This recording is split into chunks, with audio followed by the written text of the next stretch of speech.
Welcome to Botches Off-Road. Join us as we talk about everything from gear reviews to trail stories, tent camping to rock landing, and all things to do with the outdoors. I am really quiet. It doesn't sound like it. Doesn't sound like it. Sounds like you're very normal.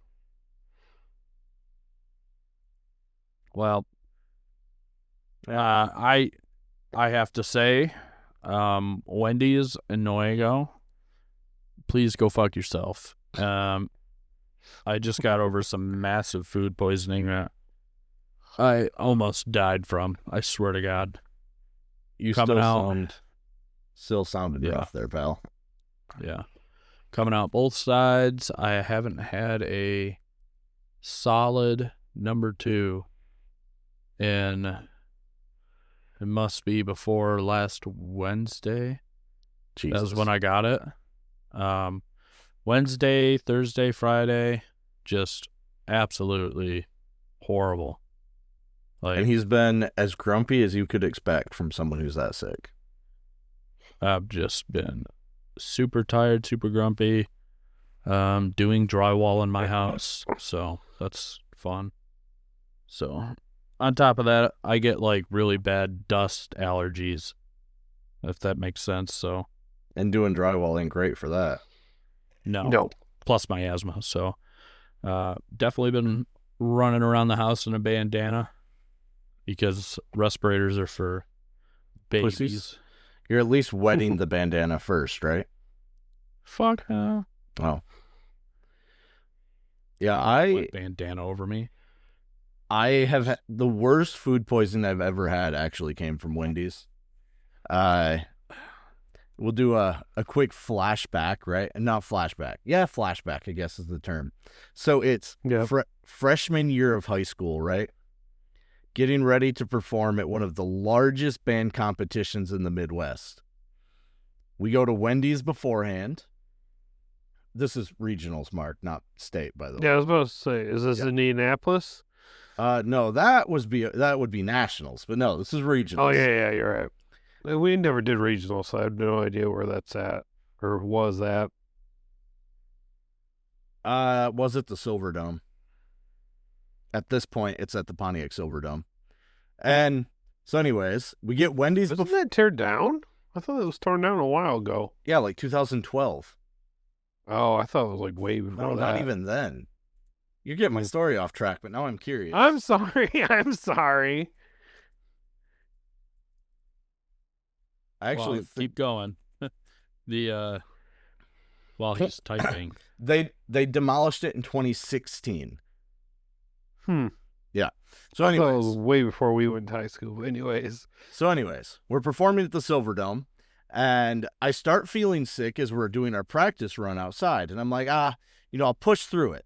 We march into the stadium. The minute that we start performing Godzilla, because this was Godzilla, what a great show. The minute we start performing, I start throwing up. Like, I'm on the field, throwing up in my mouth, swallowing it. I didn't play once through the entire performance, but I marched that entire fucking performance. I marched all the way off the field, and the second that we stepped into the tunnel, I started projectile vomiting, and I was puking for a good 4.5, 5 hours straight. Jesus. Yeah. And probably until they tore the building down, there were some really big stains in the Lions' old locker room where I definitely put them there. Jesus. Yeah, terrible experience. Yeah, that sounds like a horrible experience. And I didn't eat Wendy's for like 8 years after that. Oh yeah, dude, I'm done. Yeah. We ain't doing that. What's really funny is you told me that you were sick from Wendy's, and that night we went to Wendy's. Well, I'm not guaranteeing that Wendy's don't come after me, but like, I didn't eat anything that day. Only thing I ate was Wendy's, and all of a sudden I'm dog off. I mean, just dead to the world sick. That's an indicator for me. I don't know about anyone else. And I was out of my my famed diarrhea stopper, as they call it, the Imodium. Imodium, yeah. Ammonium, is that what you call it? Imodium? Yeah. Immobilizer? Yeah. Gut stopper? Gut stopper. Yeah, that's what they call it. Same thing you put into your engine. It's a stop leak, basically. But I always take it when I camp, so I go through it a lot more than the typical person, and it always helps when I camp. I don't know why, but it's a proven method. Can confirm, as someone who has to poop a fuck ton, I started taking it when I camp too, and it helps a lot. It saves money, dude. You don't go through as many trash bags, as many baby wipes. Yep. You don't accidentally wipe yourself with a Clorox wipe. You don't get your truck stuck and then have the nervous shits real bad and have to run off into the woods and be a real bad person and leave a fucking white flower. Yep. Don't have to use so many mint-scented trash bags. Oh my God. Yeah. Don't, whatever. Listeners, if there's one thing you can take away from this literally shitty episode, do not use mint-scented trash bags. Oh my God. Yeah. So Alex has that run-in.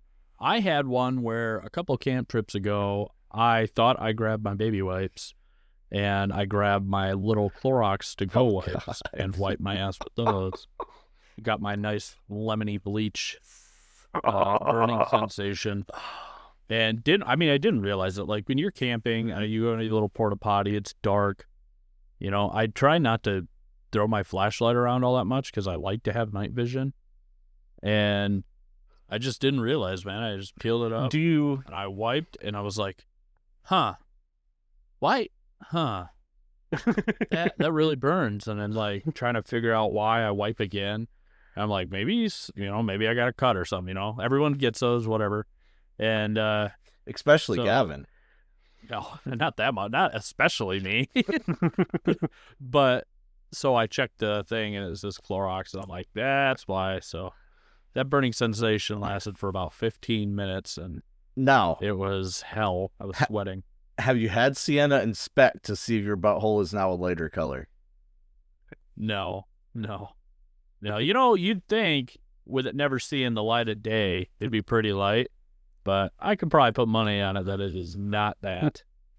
So, but yeah, no, don't use Clorox wipes. And apparently this isn't a universal experience for a lot of campers because I posted that as like an Instagram reel. And that fucking blew up, dude. Dude, I got like, I think 200,000 views on that and a shit ton of comments of other people either telling me to nut up, rip a sleeve of my shirt off. Yeah, I saw that. They've had a similar experience in some other way, shape, or form. I tagged Dude Wipes because it's funny enough, the post before it, which inspired me, was Dude Wipes had pumpkin spice flavored Dude Wipes, and I was like, you know what? I like to eat food, and your butthole can taste. So I wonder what it would be like to try pumpkin spice without actually eating it. You know what I mean? It's like that study that they say like nuts can sense flavor, like umami flavors. I've never done it, but just saying. All right, this will be kind of a fun one then. What is your least popular Instagram reel? Probably anything that actually has my family in it. Oddly enough, like my family ones don't do as much as I'd like to be family oriented in mine. I don't have the follower count, and people don't really give a shit about it at this point. Right. As far as what my content does. Least popular. I'm going to give my worst two. Okay, worst three, because one of them's kind of funny. So my worst three, number one, and this is my third worst one.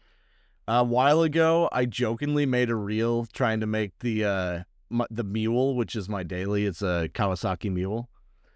And it only got like 4 likes. Like, it was really bad. Ooh.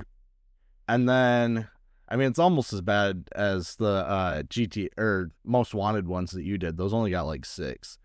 But my next worst one, and Wait, on yours they only got 6? yeah, the one you follow or tagged me in. Damn. Yeah. So then the next worst one, long time ago. This is like one of my first reels I made on this Instagram. I took a glamour shots of a trash can here on the farm and was like just taking glamour shots of my friend's JK. Ooh. It only got six likes and 3 comments, and the 3 comments are, "I love my JK." Yeah. I love my JK. And then the absolute worst one I've ever done, I took a picture of a Meshtastic node when I first put it up. It got 2 likes. And one of them is Mark, so it doesn't even count. Damn. To be honest, I've been doing this kind of for a while, and I have a lot of stuff on my page, so it's kind of hard for me to find one that doesn't have under like a couple hundred likes. But I could say confidently that if it has an article of my clothing for merch, or has my son in it and one of my dopey posts about how much I sometimes like him, yeah, that doesn't do well at all. It's like product reviews do pretty well. Anything to do with overlanding as a joke, like a lot of mine are kind of, a lot of my content on my Instagram right now is fillers to kind of fill in while I'm not doing anything or can't afford to go do anything. So, yeah. You have a few with no likes. Do I? How do you look at that? I go to your thing and then hover my mouse over it, and it tells me how many likes. Most of yours are around 10. You got quite a few that bump up to a couple hundred, but it's like 10 to 20 or a couple hundred, and then a couple that are none. Oh.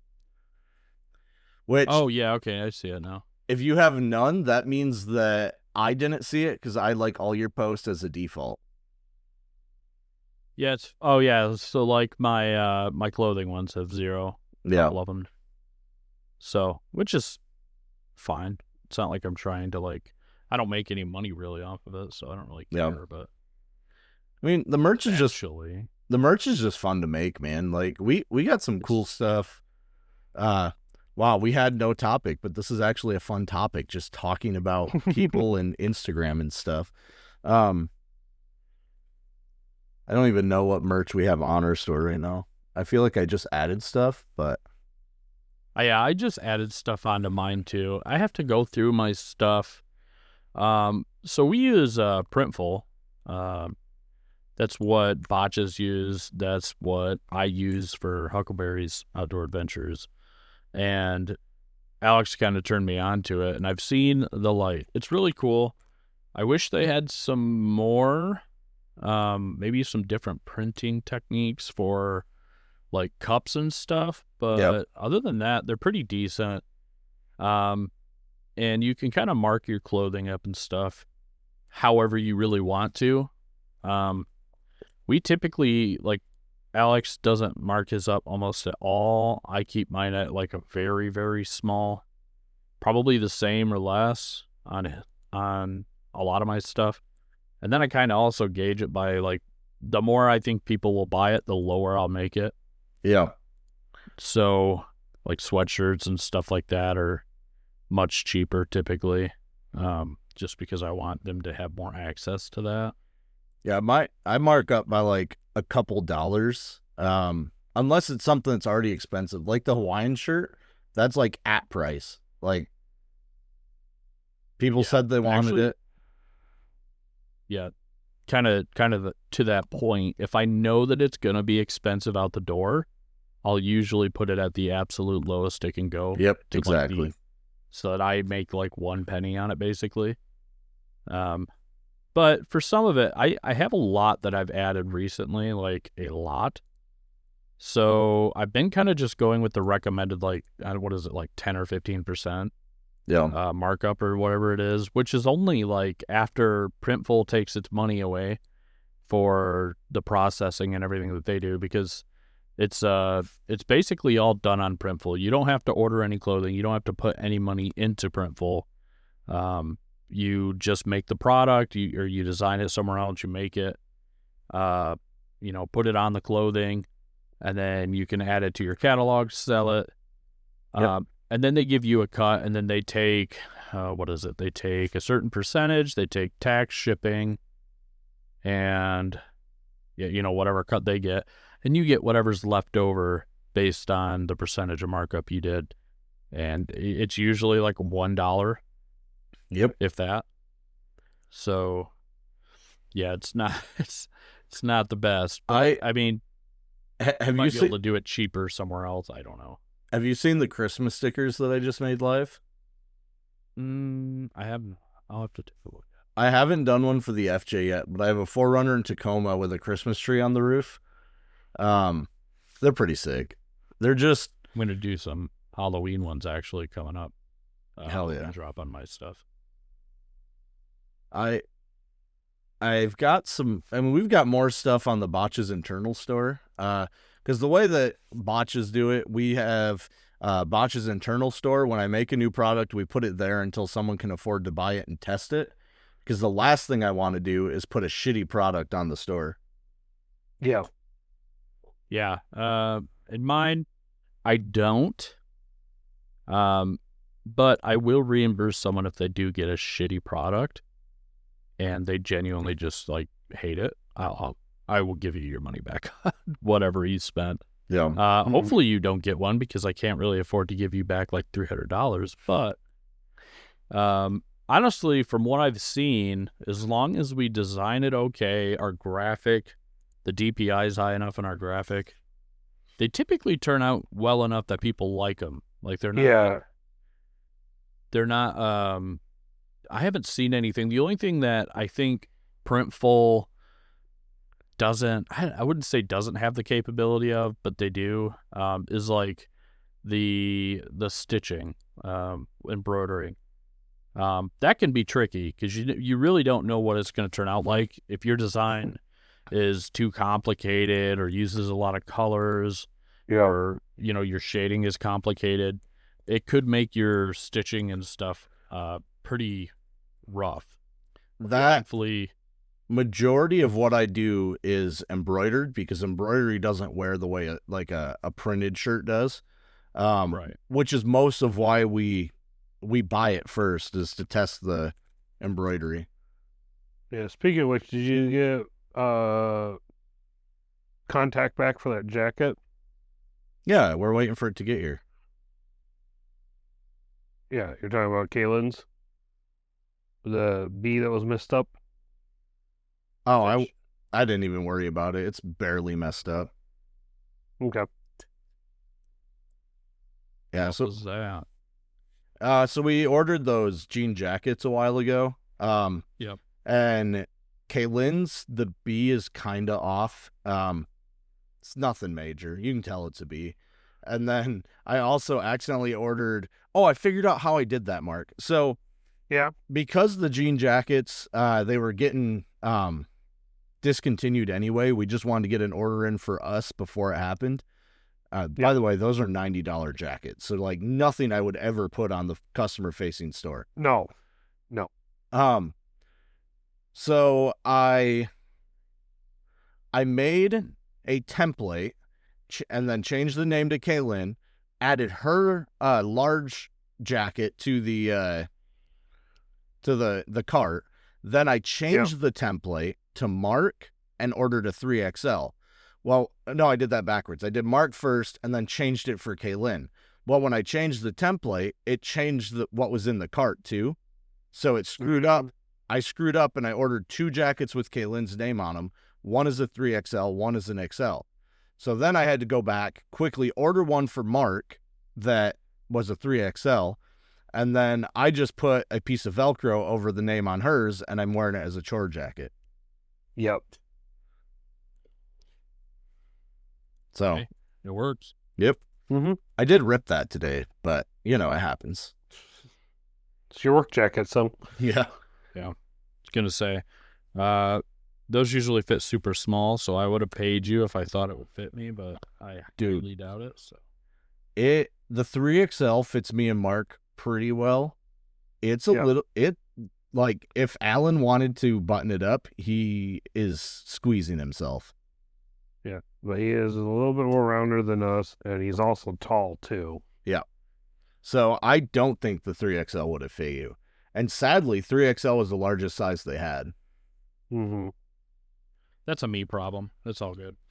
That being said, that jacket is probably one of the nicest jackets I've ever bought. It's Sherpa lined. Yeah. Denim, usually Not really stiff. I'm about to say not really stiff denim at all. So usually denim's kind of stiff. This one came out just perfect. Like, I'm actually really disappointed that they're discontinuing it because it's really a nice product. Well, judging by how much you had to pay for it, said and done, I don't really disagree with their choice. I mean, to have it on is probably more expensive, really. Yeah. Than how many people were actually going to buy it? Exactly. Yeah, I mean, that being said, a custom jean jacket like that, you're going to spend somewhere between 100 and 150. So it was priced right. It's not a product that's going to sell a lot. I would say you could I think it probably wasn't- do it like a half of the price if you just ironed on a patch, but it doesn't look as good. Exactly. Just I think saying. I think most of the price is the Sherpa lining. Yeah. If I did just a denim jacket, I could do that for like $50. But Yeah. these ones have that Sherpa lining, and it's nice, man. Like, I put that on in the mornings and I'm sweating when it's like 40 out. That's good.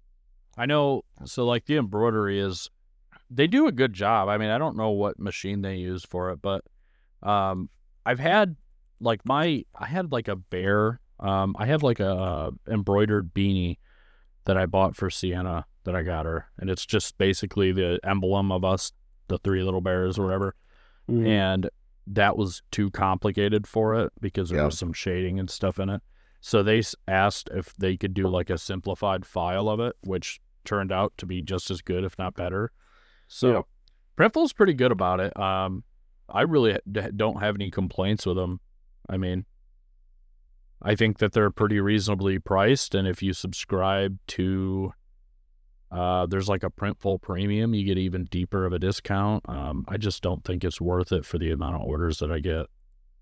Yeah, I don't have Printful Premium. I think I just got one other order from someone for $51 for a hoodie, and that's the only other order other than myself, Mark, Duncan, and Alex.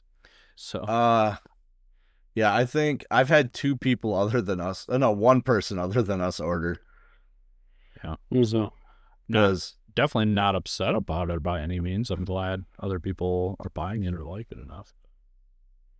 yeah, that being said, listeners, go check out our store. The link is in the show notes. And for Gavin's store, you got to go to his podcast, and I'm sure his link is in his show notes too. Yeah, it's also on my Instagram. Well, he'll have that on there. You can just go to my Instagram link. Yeah. Whoops. Oh, you know what? I do have something. Since we're talking about our socials a little bit, I do kind of have a gripe, and I kind of wanted to voice it a little bit. And it comes from like when we're trying to grow our pages and stuff, we're always pretty careful to find companies that we like, that we agree with, that we kind of resonate with. And then it's even harder to see if they'll work with us. Mm-hmm. And I was kind of scrolling through and found this company that I thought would have been a good fit, a lighting company. And, I reached out, filled out their sponsorship form for a sponsorship, which when you hear that, it's typically they pay you or they send you product and you test it out, you do reviews. That's typically what a sponsorship is they either pay you or they pay you with products.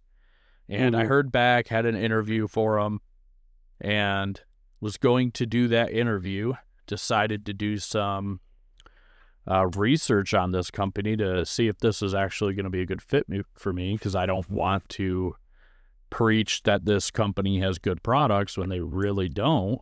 Yep. And then of course I lose all credibility as far as whatever I'm trying to build. So I did some lookup on it, and overwhelmingly horrible reports on them. So to start, this is a FCK Lighting is the company. Wow, he name dropped and everything. Oh, I mean, the reports are horrible. They have a ton of followers, which I'm 100% sure that they're paid for. And I think it's like at 120,000 followers, which is Jesus. crazy for a lighting company. I guarantee it's paid for, because their posts get like almost 0 likes. And then when you look at Better Business Bureau, they're at like 1.5 stars. Jesus. They have horrible reviews. So most of them are sponsorship reviews too. So basically what they do is they select you, and then they get you into the sponsorship, but you have to actually pay for the sponsorship. So it's like $600 to do the sponsorship. Jesus. And what they do is like heavily discount, with air quotations around that, products. They'll send some extra goodies with your product, but they tell you have to buy something to get into the sponsorship. So you buy a light bar from them. They send you a flag, some patches, some stickers. And of course you have to do your video, and you have to do your, whatever you have to do typically for them. And then not only did you pay probably, I don't know, it'd be close to $600 because their lighting is not cheap. You then get it. The shipping is absolutely horrible. There's tons of people saying that it took them forever to get it. And then when they finally did, the product was like shitty. I'm looking at their lights right now. Dude, this shit looks like almost cheap Amazon level stuff, and they're selling it for like $600. That's what I'm saying. It's horrible. I genuinely think it's a scam. They're based out of, I think, California, but they're supposedly US designed, US this and that. And I don't think any of it's true. I mean, genuinely, I don't know what they're saying or what they're quoting, but we looked into it a lot, and I was like, holy shit, people are getting scammed left and right here. So yeah, not quite sure. I'm not quite sure what they thought they were going to do, but a lot of people are saying that like after they got their product, they ended up needing a whole other like, what is it? Like an adapter. Oh, you have to buy that separate. What the fuck? So, and then people's light bars are dying out, this and that. They try to return it. They don't hear anything back. They get ghosted. They can't return it. They make you pay a restocking fee when they finally do let you return it. And it's like, every step of the way, it's an absolute fuck. So I do want to point out, buyer and sponsor beware if you're trying to get into an influencer, I guess, what would you call this? Job. It's not a job, but a, passion, whatever. Then you need to look into who you're actually looking to sponsor with. So, just a kind of a quick buyer's note, beware. It's not, sorry, I have really bad ADHD, and Alex is typing as we're talking. It is fucking my speech up here. I keep losing my train of thought every time I hear him click, and every time I see a new message. But I mean, you're gonna hear an alarm in the background. Don't be alarmed. Everyone's alive. It's not a slot machine. Yeah. So, but and this is just the end of the story. But basically, I was scheduled for a call, and I was going to call him and grill him about it, record the call, and then have that to kind of let other people know, honestly. And I didn't even get a fucking call. It was scheduled for Saturday at 3 p.m. And I was like, cool. They didn't fucking get a hold of me until like 8 p.m. Oh, 3 p.m. their time, 8 p.m. your time, probably. No, it was 10 a.m. their time, 3 p.m. my time. Oh, okay. Because they were on California time or some shit.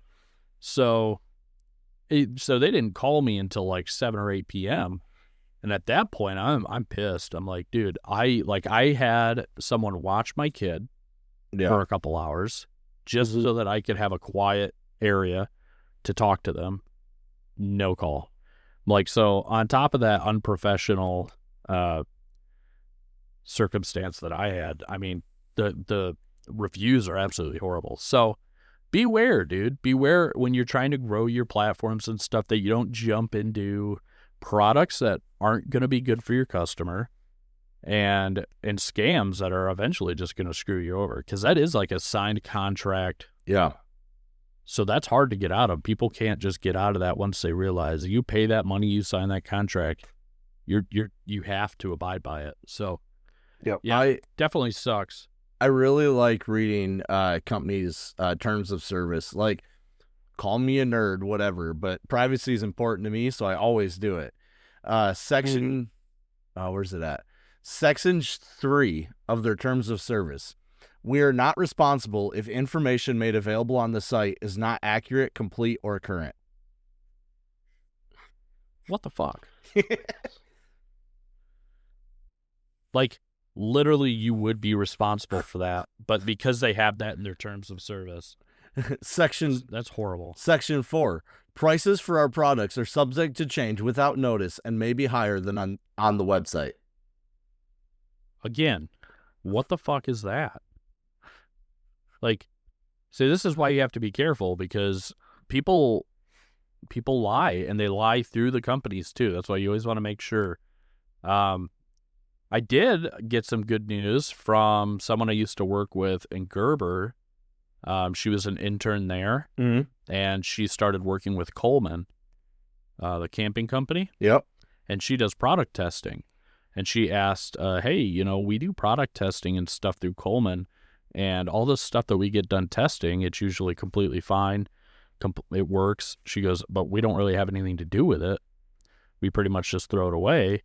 Would you be interested in it? And I'm like, absolutely. Yeah. So as she gets new products and stuff that she gets to test, whether that be sleeping systems, tents, lights, anything that Coleman, the parent company, is making, then yeah. So she's going to send that over to me, and hopefully I get to try some new product out. So that's pretty cool. It's just a connection that I made a while back that I never thought I'd hear from her again. And she's out here hooking me up. So Coleman, I don't work with Coleman. I won't be affiliated with them in any way, but it's still cool to get product and try it out in the field and actually see how it works. I don't typically buy Coleman stuff. I can't say that Coleman's quality has been stellar lately. I mean, didn't they get bought out like 6 or 7 years ago? Yeah, I don't know. I could tell you that the one thing that they do and do pretty damn well is their stoves. They've always had good stoves. They've always had good gas lanterns. But that was kind of their stuff that they had. I don't know, like they had a while back. That's always been like stuff that they were very well tested. They know what they're doing.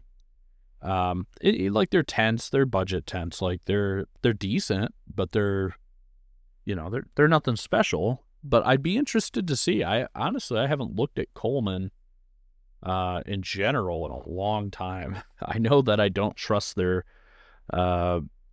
UTVs and stuff to save my life, and that's from experience. But they got some cool thing. They got like Stranger Things edition, like coolers and bags. It's kind of cool.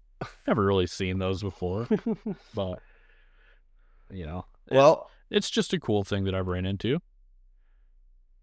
It's been a week since I really talked to either of you. I mean, I guess I talked to Mark a little bit this weekend, but it was a busy weekend. So, Yeah. you guys bought any new fancy gear or done anything off-roady at all? Oh, I took advantage of the deals going on and bought a new winch. Yeah. So Really? that will be in tomorrow. So that'll be a thing to get hooked up to this weekend.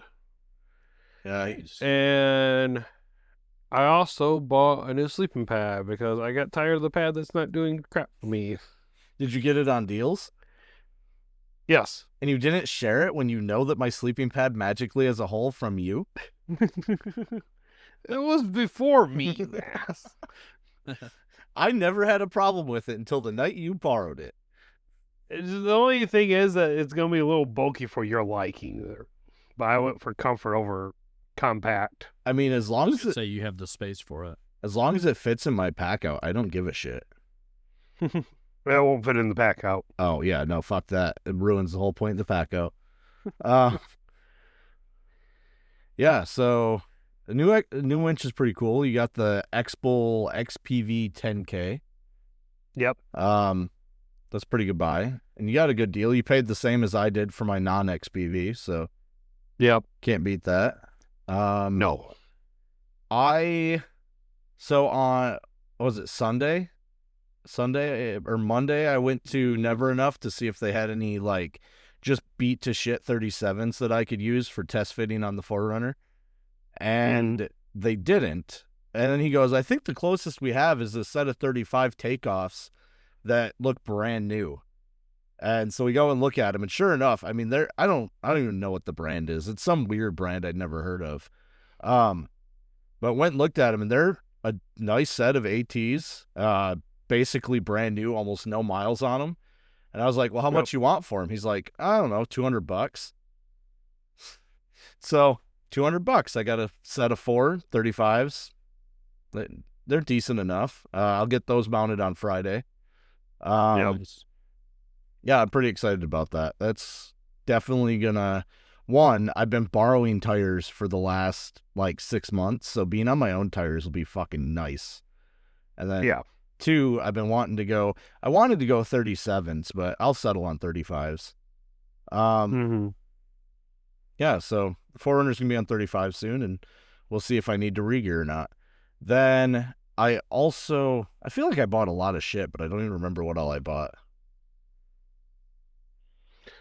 I know you bought SD card reader. Yeah, but no one wants to hear about my really expensive SD card. Yeah, I know. I'm just trying to think of what you bought. With the Amazon Prime Day deals, I bought a portable HDMI monitor and a mount for in the 4Runner. So when so my off-road rig, which by the way, I don't really do the overland thing. It's just off-road. I now will have a TV in the back of my truck. He doesn't do overland. Get real overland. Now, what's really funny is the only reason I did that is because sometimes F1 races land on Rigs and Coffee trips, and I want to be able to watch the F1 race while at Rigs and Coffee. You realize that, like, Rigs and Coffee, there's only like one of those left. We still have COORDS and CAF, and that also. Are we doing that throughout the winter? We're skipping November because we're really busy in November, but I do plan on picking it up in December. Yeah. Cool. I'm going to talk to our local pizza place and see if she wants to host us for December. Probably December and January, I'll look for businesses to work with. But come February. Yeah, I think wait, you mean like parking lot host, or you mean like food? Parking lot. Hell, man, come on. I want to do some snow wheeling. Oh, I'm not saying we won't, but I'm thinking like, give us a parking lot to park in, and then obviously we'll go inside and enjoy some food in the warmth. Yeah. But big fire, snow wheel, big fire. Then come snow wheel 2, big fire. Come February, we'll probably look at maybe January. Or no, come February. January's before February. Don't listen to me. Come February, we'll probably get back to doing like out in the middle of the woods trips. Mm-hmm. I want to shake it up for next year a little bit, where for the first 6 months, so February, March, April, May, June, July, that's 6 months, I think, somewhere in there. Each of us from botches will take a month and we'll find the location, and we'll draw cards for who gets what month. Mm-hmm. Cool with that. Yeah, I am down with that too. I do really like the idea of bringing a bunch of hot pizza to a big winter bonfire and having our little propane heaters, and that sounds like a blast.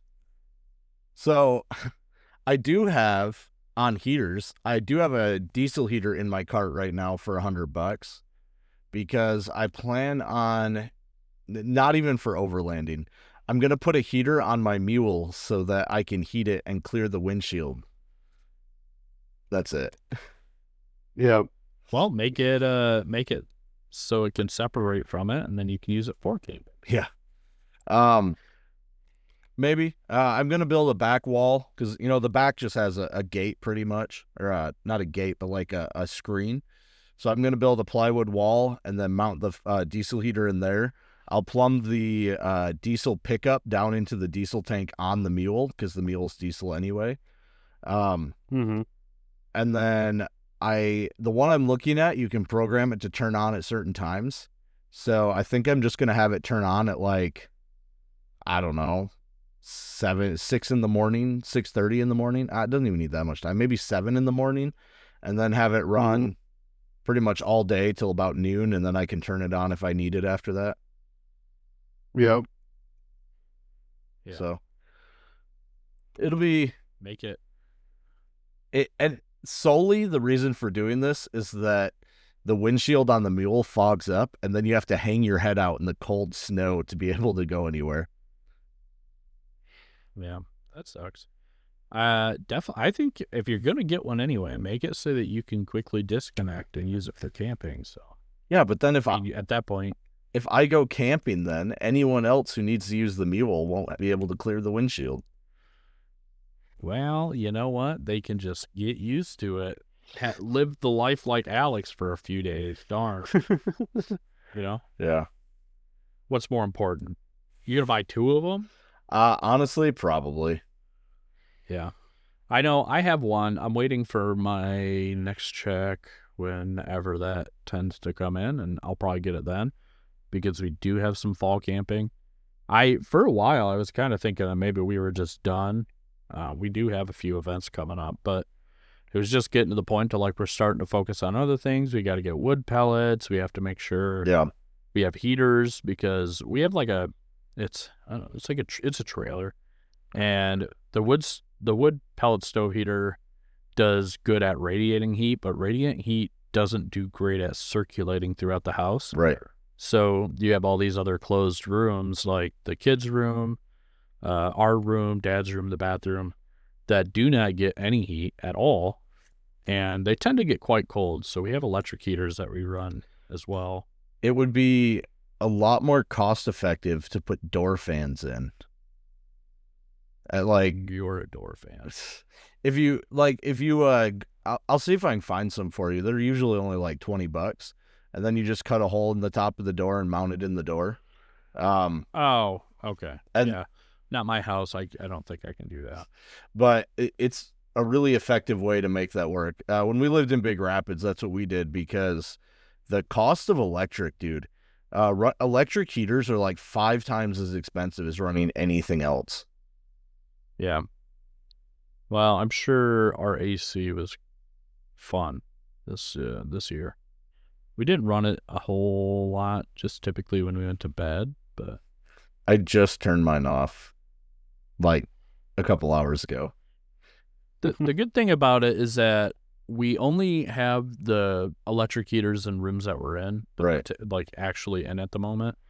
So it usually takes 15, 20 minutes to heat up our room, and then we turn it off. Yeah. And it's usually good for most of the night with our body heat and everything. So Dad's room's a little harder because it's cool, like 2 times bigger than ours. Um, but yeah, no, it's it's still going good. Dad, this is Sienna's dad, by the way. We live with him. He's we're doing a bunch of like renovation of the house soon, so we're getting it all prepped. I've been doing that drywall. We have to cut out some floor and put some new stuff in.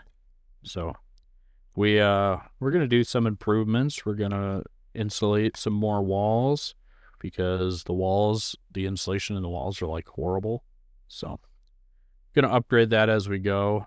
Put some more drywall up. Put some more paint up. Be good winter projects. Yeah. So that'll be fun.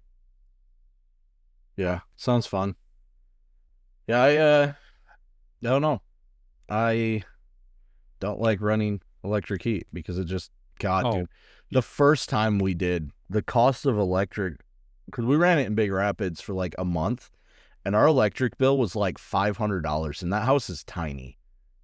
Yeah. No, I mean, I know it is. I get it. I miss my 1-bedroom house that I rented. Supposed to go under land contract and buy before COVID hit, and they sold it out from under me, them cocksuckers. But anyway, they heated with natural gas, and that was $30 a month for me to heat that house with natural gas. Ours is like, that was so nice. Because we have natural gas. Ours is a 4-bedroom, and I think it costs me like $130 to heat the house every month. So it's not bad. It's not bad. Yeah. No. I definitely used to be one of those like wood boiler, wood heats all the way, but as I get older and lazier, I really don't want to go and chop wood. And like, a lot of people want to go and homestead and do the like cut wood every year. That takes a huge chunk out of your fucking life. Like when you're because basically once spring comes, you're cutting wood pretty much throughout the summer. Yep. And into the fall, just to have maybe a month or two. Yep. And then you have all of winter that you're not cutting wood. Maybe. Yeah, as soon as the next spring comes, you're back at it. And that's like, it's literally your life, man. Like you get out of work, that's what you go do. My cousin, that's how they heat their house. And literally from like the time that the snow melts to the time that the snow falls, all of his free time is cutting wood. Yeah, and I don't like it that much anymore. Like I did logging for a few years. I did logging with a school for a couple years, and we did 270 face cord a winter to heat the whole campus because they had an outdoor wood boiler that pushed out to like 6 or 8 cabins. So after doing that, and then doing a few more years of just doing it at home, and then doing it as a business, yeah, I'm good. Pellets, no more. Honestly, pellets the way to go. It's cheaper than most gas. It's cheaper than natural gas. Oh, now you're cheaper because $150 a month. No, we're at. It would be almost $280 a month. If you have a good wood pellet stove and you have it set up to heat properly, way cheaper than natural gas. Well, yeah, I mean, if you have all the right things. Yeah, if you sat down and set it up right, it's like easily you could heat a house the size of mine for like $80 a month. Yep. I don't know if pellets gotten that much more expensive. They're almost $8 a bag. Oh no, they have not. At least they're $1 more. You go through. I mean, you go through at least one a day. Depends. If you're setting your house at like 80, yeah, and if you have one that doesn't auto shut off and auto turn on, yes, you are gonna spend a lot. I don't know. I mean, I'm using them now, and we definitely go through a lot more than that, and we're not even heating the whole house. So, is yours? It's radiant heat. Is yours one that does it have a pilot and starts itself, or does it just burn nonstop? It has a pilot, starts itself, has auto shut off, everything. Huh? Yeah, I don't know. It's just, I mean, I'm sure it's, it was a $2,800 stove, so it was a little bit more than the cheapest usually, but not super. We've got a friend who's got like a 15-bedroom mansion. Thing's fucking massive. And they spend a little over $130 a month heating the whole thing with pellets. Well, yeah, he's probably got it all plumbed into registers and stuff too. Oh, yeah, that's setting it up right. Yeah, that's how his is. Yeah, most homes don't have it plumbed into registers. That's what I'm saying. Every home that I've been in. If you spend the money and do it right, they can be a much more cost-effective option. But yeah, on average, I'm not going to spend $20,000 to get a pellet stove set up. Yeah, that's kind of the thing, is nobody has that. Right. A lot of people, like I went from wood heat to basically pellet heat in the last 3 or 4 of my houses, excluding the renter's house, which was pellet heat. Not the renter's house, but the other ones have been pellet heat. None of them have been set up with air quotations the right way. Yeah. They've been set up how pellet stoves typically run, which is usually you slap it in a room and let it radiate. Yeah. I mean, which, like I said, it works. I mean, if you have good circulation, you have fans and stuff that can push it, it definitely helps. But when your house is also super thin and we're losing heat everywhere out of this basically trailer. Of course, that's the other thing. That's a huge thing. Your house has to be insulated really well, or I'd say properly, because insulation standards have changed in the last 4 years. Yeah. So if you're up to code with modern insulation standards, honestly, you could almost heat your house with a fucking candle, but yeah. No, this house is absolutely horrible. I mean, it's the typical 80s, double wide. It's paper thin, everything. So, I mean, we do well for what it is. Yeah. And you know what? They do have a really good tax credit for pellet stoves. So we got a good chunk of change for buying it because we bought the pellet stove for Dad. So we got a good chunk of change back come tax season. That was a big tax relief on us. We would have had to pay in if not for that. So yeah, yay. But now that we've done 25 minutes of heat your house in the winter talk, we're at an hour. A couple more minutes. Yeah, no, couple more minutes now. Saran wrap your windows. That actually helps a lot. I don't do it, but I know it does. Window plastic helps a lot, especially if you only have single or double pane. Or you have old windows, farm windows. Definitely helps a lot. And surprisingly enough, a lot of people with double wides will actually put straw around their house and pile snow, because snow is actually a really good insulator. Yes. So and food for thought for anybody. With double wides specifically, the underneath of them, generally that crawl space area, if you can insulate that, same thing, straw, snow, whatever, that makes a massive difference in heat retention. Yeah, because the underside of these are basically, you know what? I don't think they're insulated at all. No. Underneath. Yeah. They're a giant. They're just sitting on blocks. Yep. You're losing a lot of heat through the bottom. So. Yep. Food for thought. I just figured I'd add that in since we did have some other heating. Make it like a heating tips section. Yeah. A house heating, not even overland related, just house heating. Nope.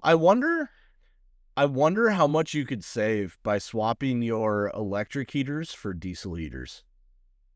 Well, so I'm going to get a diesel heater because we typically in Michigan winters, we do lose power quite a bit.